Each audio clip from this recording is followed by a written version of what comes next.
All right, here we go. We've been waiting for that eighth gate. We're gonna get it today. We're gonna learn today. Anyway, we start off right where we left off. Guys talking me something, I'm getting ready to open that thing up. I'm getting ready to use that thing. And everybody's like, no, don't use that thing. You might die. Rock Lee, he's there. It'd be crazy if they both did at the same time, but then it'd be messed up at the same time because Rock Lee's gonna die at like the age of 12. Not blended, like 17, I think, but he'd die that quick. Anyway, he's talking to Lee, and he's like, "Yo, I'm getting ready to shine right now." Um, then he's talking about how he was, basically became a mentor for Rock Lee. Actually, Lee looks like Guy did even before Guy, changed his style. And he's talking about how he can become a great ninja even without, Tai. I mean, even without ninjutsu or genjutsu and shit like that, basically. And then we start going into a flashback of the dad. I mean, well, he opens. First off, he releases the fucking eighth gate, which is the heart. I'm guessing that's what happens. Like it overuses your heart to the point where you just die. And on top of that, you lose a lot of blood. The blood starts coming out your body. He's basically doing the gear second, somewhat something like that. He opens up the eighth gate. Then we go into the flashback. Now they're talking about this guy Might Duy. I think his name is pronounced Might Duy because the G in it is guy. And you take out the D and you put a G in it, that's guy. So I'm guessing the D is die. Anyway, he slaps the boy, which is guy, and he says something about he couldn't run 500 laps around campus or whatever. So even back then, he was a guy was only using taijutsu, strictly taijutsu. He couldn't use anything else. And like I said before, that kind of makes sense for the simple reason is they revealed that all the chakra came from the Jubi, right?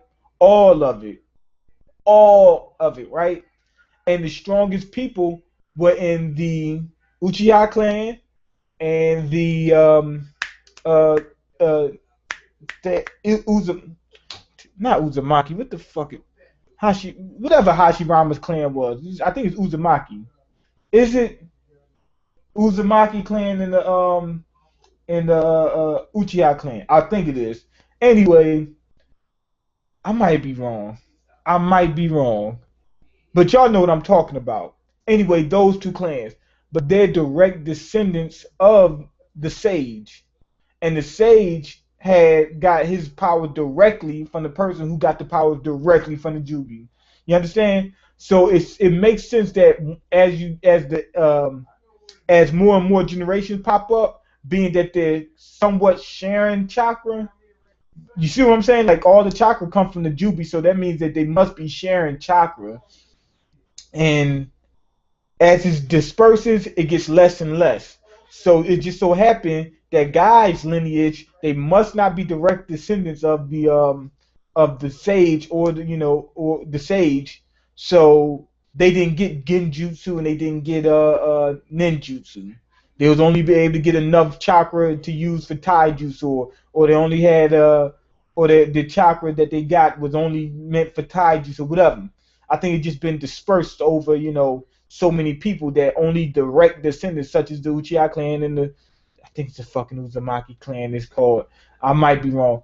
Only those two can, took it up to that level where Madara and Hashirama was taking it up to, because they were direct descendants of the sage, and it makes sense. Um, we got this whole flashback about how guy interacted with his dad. His dad was the one that was using the spandex and stuff like that. I guess he was trying to be an optimist, even though he was a failure in the eyes of other people. And look, we looking at guy right as a kid. He looked just like Rock Lee did, just like him. And him and his dad wore the same thing. They were like basically the duo of that time. You understand? Like Rock Lee and Guy are nowadays, they're all in spandex and stuff like that.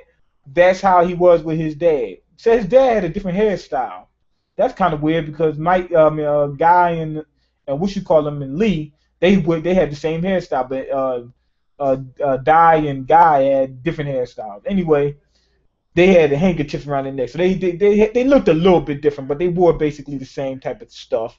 Um, his dad was explaining to him that he said, being that you know you can't use genjutsu or ninjutsu, he said you already know what you're gonna do. You know what you coming with. You only could work with taijutsu. He said so. Basically, we're gonna make that super. You know, we're gonna take that to the super max. Period. You know, he said so. That's a blessing, and he said even though it seems like a curse, it's a blessing. You ain't gotta worry. You ain't gotta worry about nothing. You ain't gotta worry about nothing. All you gotta worry about is taijutsu. You don't have to worry about ninjutsu. You don't worry about genjutsu. All you have to worry about is one thing, and that's all you train on. You stay focused. Anyway, some two ninjas made fun of his dad. Guy sat there and act like it was a compliment. Guy act like it was a compliment. I think Guy's like I said, optimist. As long as some people, you know, he turned everything into a positive, and that's what that springtime youth was. That's where Guy got it from. I'm thinking that he meant like trying to stay positive. Probably because the dad only could use taijutsu. That's where he learned to damn. I gotta take advantage of whatever I can. Everybody else, they got everything, so I gotta use what I got to my advantage to the fullest. And basically, you gotta become an optimist in order to do that. So I'm guessing that's probably where his dad got it from.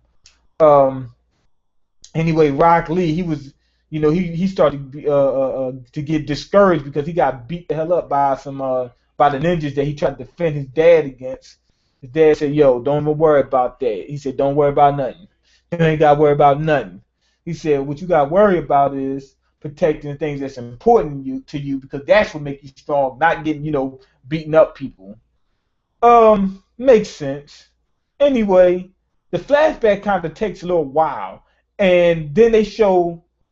Well, like I was saying, the flashback took a little while. I think it probably took a little bit too long. Anyway, they show that guy training with, you know, Dai, which is kind of weird because you see him looking older, right?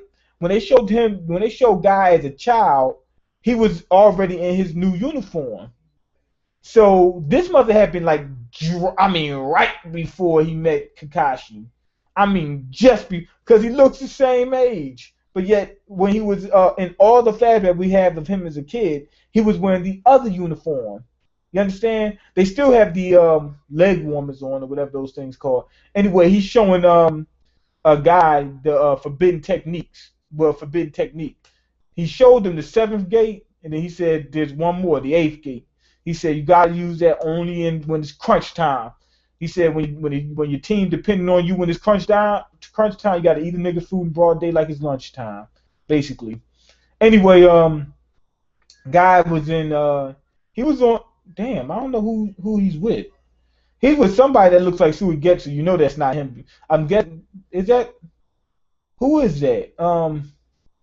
What's the dude name? Something Getsu.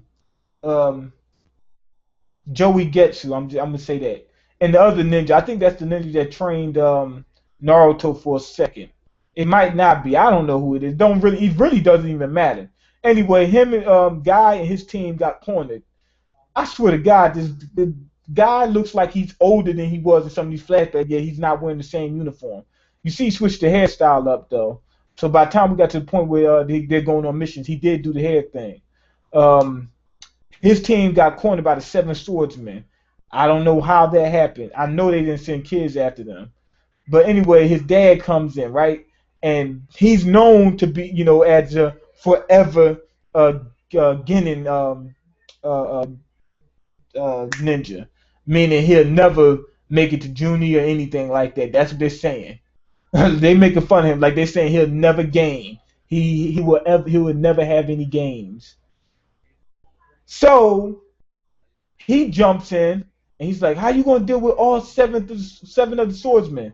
He says, "It's time to open up that eighth gate. Time to open up that thing, right?" And they cut from the flashback. Now this was one of my biggest problems with this. We got that super long drawn out flashback, and right when they got to the good part, they cut it off.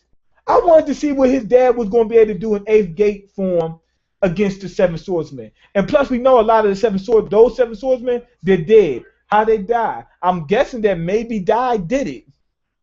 I wanted to see, like, damn, how strong is the eighth gate? You know, give us a preview. We getting ready to see my boy Guy against, you know, Madara in Sage form or whatever, or Six Paths mode with Jubi form. So if he's fighting against him and that guy's that strong, I would have loved to see a preview of the Seven Swordsmen. Obviously, the Seven Swordsmen can't compete with the Jubi Jeep Cherokee. So it would still be good to see, even if we seen Dai use it, it would still be good to see, Guy use it. So I don't see why they left that out, especially after they made it so many pages. We're at the very end of the chapter when they finally see Guy goes eighth gate. You know what I'm saying? Like fully goes into eighth gate mode.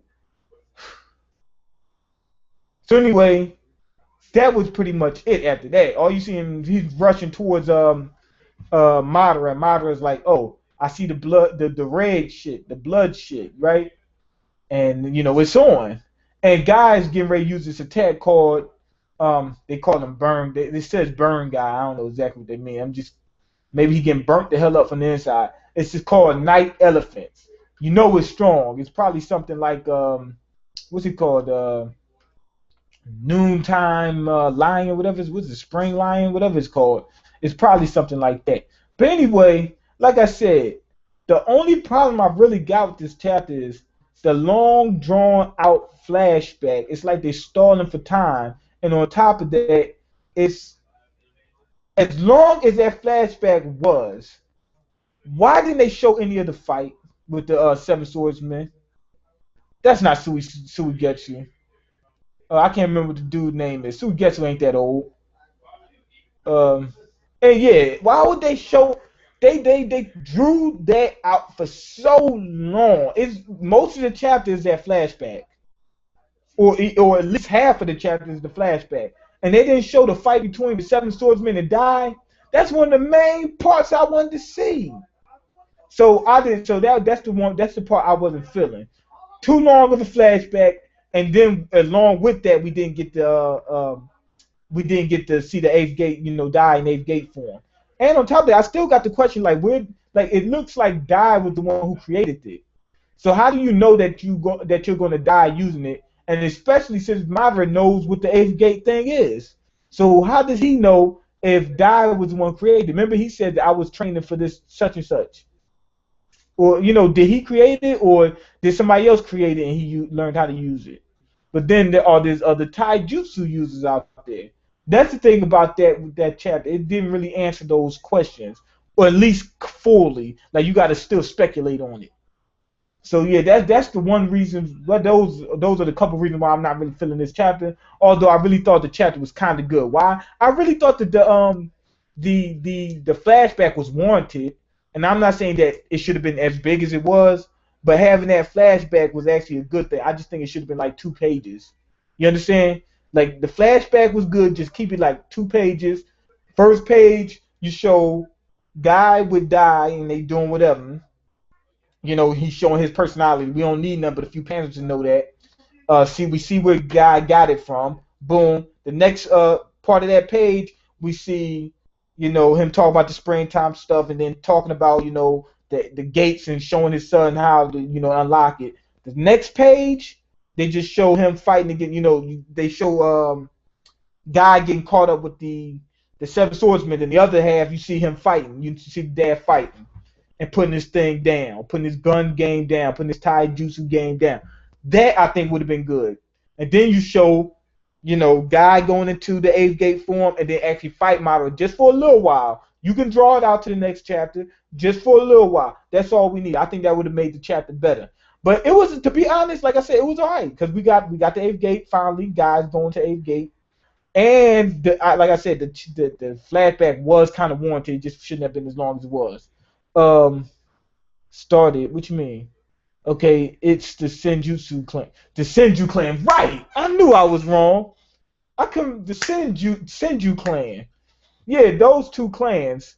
Okay, Suigetsu is not Suigetsu. Suigetsu's too young. Like I said, Madara, I think Madara's too old. How did he know about that? Either somebody else had the jutsu before Dai, or he was watching Dai. Okay, Eternal. Yeah, that shit was funny. I would guess it was because of his dad. I don't know what he's talking about. Anyway, that's the end of the chapter. Like, comment, subscribe, And anime and manga means more guys fighting in tights. Peace.